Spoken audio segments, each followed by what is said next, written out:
While Sega and Nintendo duked it out for control over the living room, a second front of the war was being waged. On playgrounds, family car trips, and under worm lights. The console war of the 1990s was more than just a rivalry between Sega and Nintendo. For both companies, it was a chance to show off their best hardware and most creative software. There were many handheld gaming systems that launched during the late 1980s and early 1990s, but none were bigger than the Nintendo Game Boy and Sega Game Gear. However, unlike the battle between the Genesis and Super Nintendo, there would be no question on who ruled the portable gaming sphere, and the victor of this era would go on to dominate the handheld gaming market to this day. This is the story of the great console war between Sega and Nintendo. In the third part of this series, we'll be taking a look at two of the biggest handheld gaming systems of the 1990s, the Game Boy and the Game Gear. We'll also be looking at various other handheld game consoles and the games that defined the portable gaming market.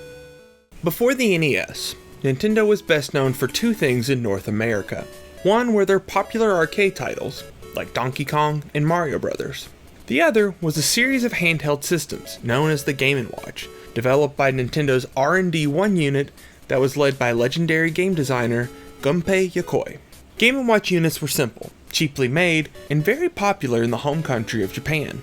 Yokoi and his team were masters of creating handheld game consoles, and the popularity of the Famicom and NES prompted Yokoi to try his hand again at designing a revolutionary handheld gaming system.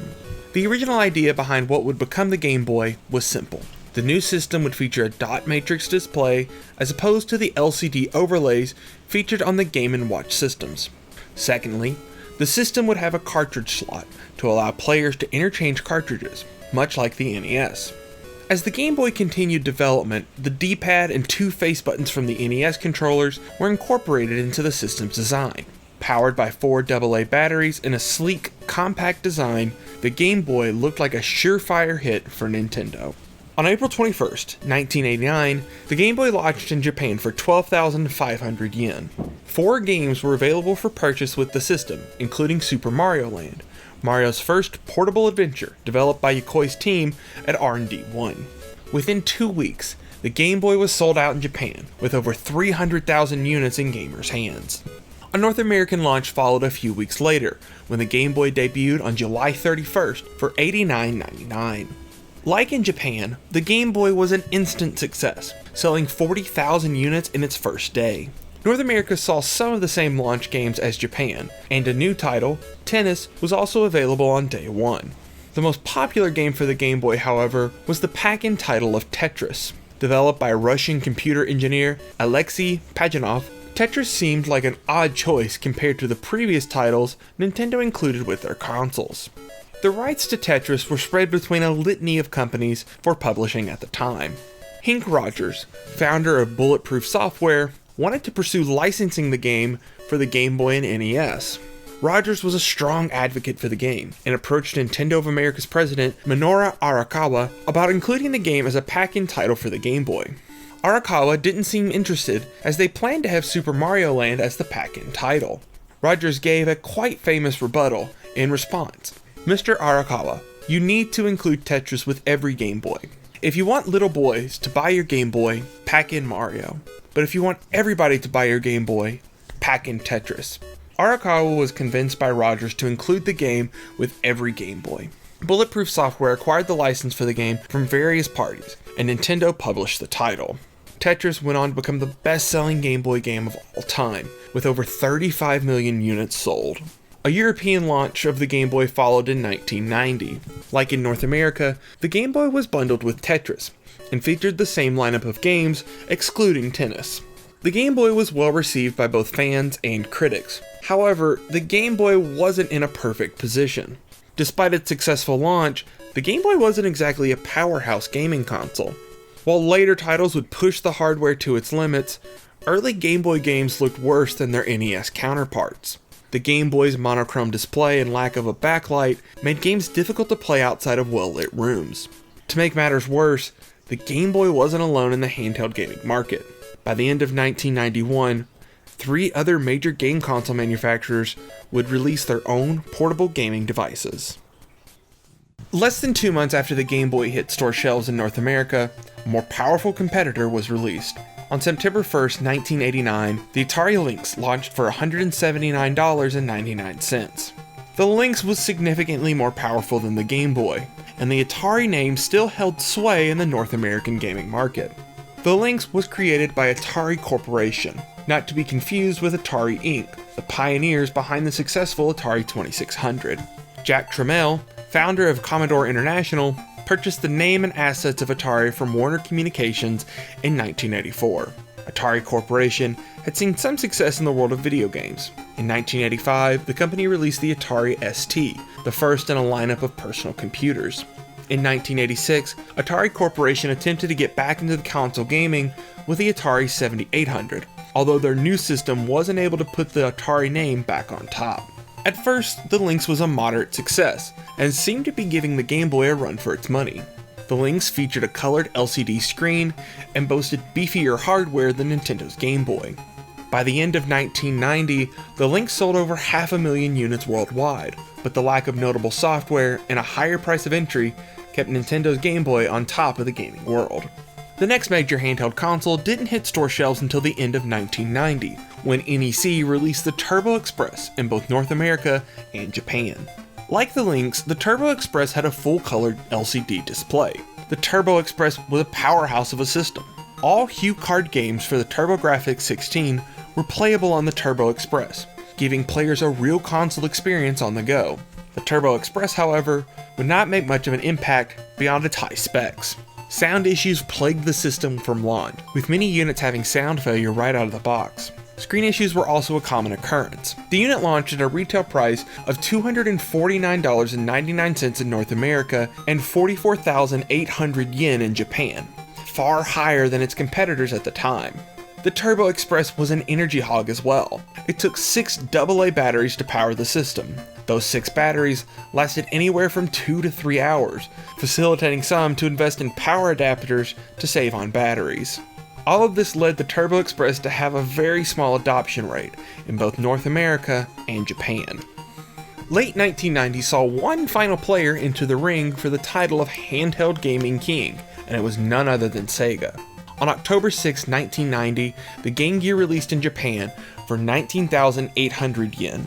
The Game Gear was developed at first as a portable Sega Master System, with a full-color display and backlight.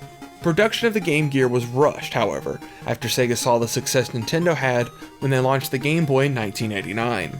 The Japanese launch of the system was successful, selling 90,000 units within the first month of release, but it was a far cry from the success of the Game Boy. And, like other handheld systems with color and backlit displays, the Game Gear sucked the life out of batteries fairly quickly, with 6 AA batteries lasting 3 to 5 hours. 6 months after the Japanese launch, the Game Gear made its way overseas to North America and Europe, and was released in April of 1991. Sega of America, now under the leadership of Tom Kalinske, continued their aggressive marketing campaign against Nintendo. Ads for the Game Gear put the full-color screen of the system in a side-by-side comparison to the Game Boy's black and white screen. It was no secret that the Game Gear was more powerful than the Game Boy, and Sega wanted to make sure their new system was a premium experience. By the end of 1991, the Game Gear had what all of the Game Boy's other competitors lacked: a robust software library. Shinobi, Ninja Gaiden, Castle of Illusion, and even Sonic the Hedgehog were on the system, offering a stark contrast to the other handhelds with its top-of-the-line games that couldn't be played anywhere else. Just like on the console front, the battle for the handheld market was shaping up to pit Nintendo against Sega once again. In 1991, while Nintendo was preparing to launch the Super Nintendo in the United States, the Game Boy was firing on all cylinders. Portable entries from the Final Fantasy series, Castlevania, Mega Man, Contra, and more gave the system more than enough classics to stand up to its competition. Nintendo was still publishing and developing games for the system, including titles like Metroid 2, but it was largely third-party publishers who were innovating on the small machine to create games that rivaled their home console counterparts. 1992 would continue that trend, with the release of 2 landmark titles. The first was Kirby's Dream Land. Developed by HAL Laboratory, Kirby's Dream Land introduced the world to the Pink Buff Ball, who has gone on to become a Nintendo icon. Directed by Masahiro Sakurai and programmed by Satoru Iwata, Kirby's Dream Land saw our hero Kirby go on an adventure to stop the evil King Dedede. Kirby's Dream Land was first released in Japan in April, before releasing throughout the rest of the world in August. The gameplay was fairly simple, and the graphics were nothing to write home about, but Kirby quickly became a star. Over 5 million copies of Kirby's Dream Land were sold on the Game Boy, making it the 11th best-selling game for the system. Kirby was unique in two ways for the Game Boy. For one, unlike Mario and other series on the Game Boy, Kirby was an original character, making their debut on the system, adding a bit of character to the Game Boy's lineup. Secondly, it helped launch the career of two of Nintendo's most notable designers, with Sakurai and Iwata working on many games for Nintendo in the years to come. The second landmark title for the Game Boy came at the end of 1992. Super Mario Land 2, 6 Golden Coins, hit the Game Boy in Japan and North America that fall, with a European release coming in early 1993. The sequel to the Game Boy original was once again developed by Nintendo R&D 1 and took many design elements and ideas from the Super Nintendo title Super Mario World.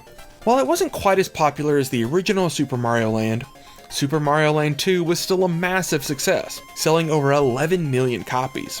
Furthermore, it helped establish another major Nintendo franchise. Wario, the antagonist of Super Mario Land 2, went on to star in his own series of games after this, starting with 1994's Wario Land, Super Mario Land 3. The Game Boy wasn't the most powerful or best looking game console of the era. Its low price point, however, became a sticking point as it surpassed its competition in the handheld gaming market. That isn't to say Sega didn't offer new software with the Game Gear in 1992. Ports of classics like Joe Montana Football, Prince of Persia, and Streets of Rage all made their way onto the small machine. Even original titles like Shinobi 2: The Silent Fury saw success on the system and helped establish it as a true gaming machine. But Sega wasn't as focused on taking down the Game Boy as they were the Super Nintendo. For Sega, winning the war with the Genesis was more important than ever, and as 1992 began, Sega laid the groundwork for the biggest Genesis game to date, Sonic the Hedgehog 2.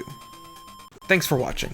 This is the third part of a multi-part series covering the Great Console War between Sega and Nintendo.